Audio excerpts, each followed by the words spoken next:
Foi divulgado ontem um relatório do Conselho Nacional de Justiça denominado Justiça em Números, que, como o próprio nome sugere, nos mostra um quadro com as quantidades de processos e o desempenho de cada tribunal do país, aí consideradas primeira e segunda instância de cada um. O relatório já começa assustando pela informação de que temos no Brasil nada menos do que 91 tribunais. Isso mesmo, 91 tribunais. Contabilizados os tribunais estaduais, federais, do trabalho, eleitorais, militares e os superiores. Outro dado que me assustou e ao mesmo tempo me deixou aliviado foi saber que o nosso Tribunal de Justiça do Rio Grande do Sul é o que apresenta, em números gerais, os melhores índices de produtividade entre os estaduais considerados de grande porte, que são, além do nosso, os de São Paulo, Rio de Janeiro, Minas Gerais e Paraná.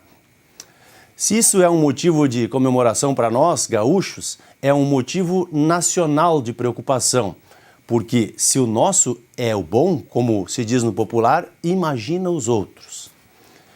Existe uma velha e sempre presente discussão no direito sobre a rapidez da justiça. Uns defendem que justiça boa é a justiça rápida.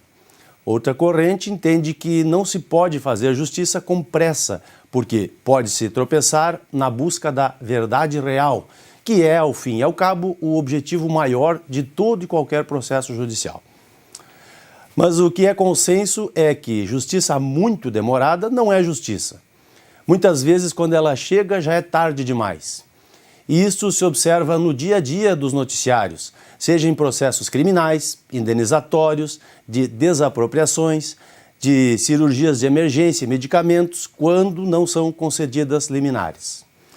Isso para não falar nas demandas que envolvem ou resultam nos famigerados precatórios, que, para quem não sabe, são os débitos judiciais que o Estado, lato sensu, tem para com o cidadão, empresas ou qualquer outra entidade que teve a sorte de, depois de vários anos, vencer um processo contra a União, estados, municípios e suas autarquias.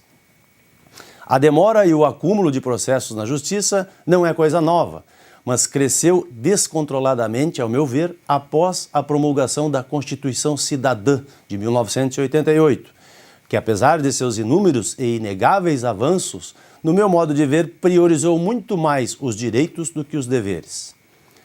Os demais códigos e estatutos que se seguiram, como o do consumidor, o do idoso, o da criança e do adolescente e tantos outros, vieram, ao longo dos anos, insistentemente induzindo o cidadão a buscar seus direitos.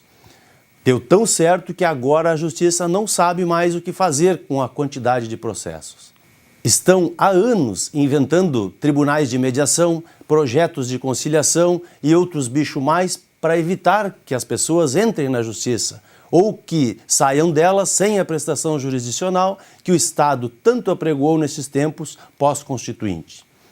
Ou seja, por meio de acordos pré-processuais, por mediação ou por arbitragem, porque o sistema entrou em colapso.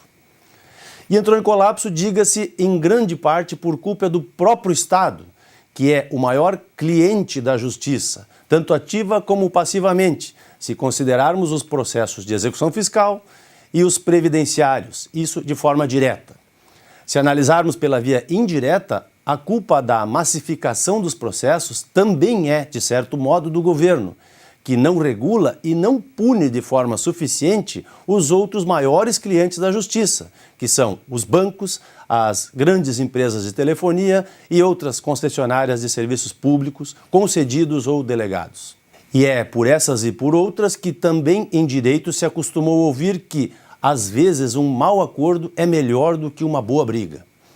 Acho que se computarmos o tempo médio de um processo no Brasil, nem precisa explicar o porquê disso.